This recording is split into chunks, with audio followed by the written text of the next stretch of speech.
Hello everyone, welcome back to my channel, the place where we talk all things records. So today I'm going to be explaining to you the difference in the term boxed and unboxed Decca.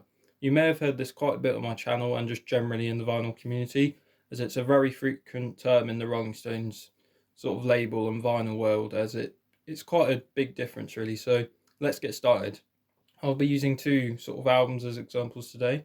Got this copy of Aftermath and this copy of Rolled Gold. I've put the records in front just so I can access them easy for this video, but I will show the covers when I get them out. So first off, if we take a look at the unboxed example from my copy of Aftermath, their 1966 studio album, which is excellent by the way if you haven't already bought it.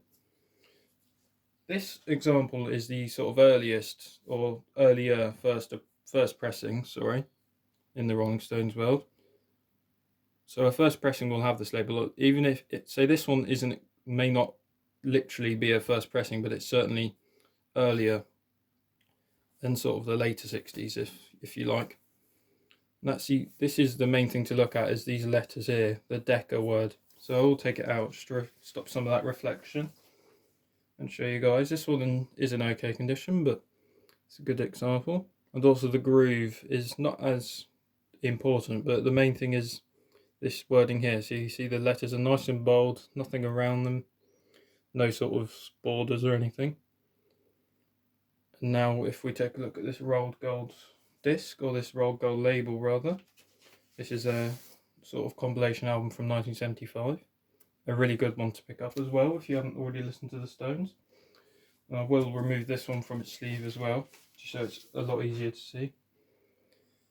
You can now see that there is a silver box surrounding those letters, and the actual letters have sort of shrunk in size a little bit. So that's literally the main difference between boxed and unboxed. Now the box labels brought in around very late 1969 and early 1970. So that's why I've just recently did a video on my mono Let It Bleeds. That's why you get some Let It Bleeds with boxed ones, and then get your Yayas out, you have only boxed ones. So that's when that was the sort of at the end of the changeover of the logo. Also the same on side 2. Now you can get some stereo Let It Bleeds, and I believe some mono Let It Bleeds, where you have sort of a crossover. You have one label boxed and one unboxed, which is totally possible. A bit like the Beatles ones, you can get different text fonts on either side. So it's not at all uncommon to have them. They are nice little variations, and they can fetch a premium, not by a lot, but they are of interest to collectors. So that's all I can really tell you for the boxed and unboxed, as it's literally just that difference between having this silver box.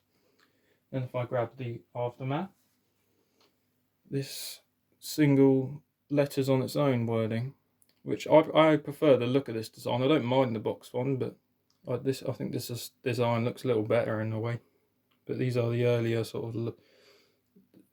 variations, sorry. So say if you had this album with a box one, it's a much later pressing. But that's all I can really show you for today. But hopefully you've enjoyed seeing that difference, and thank you for watching.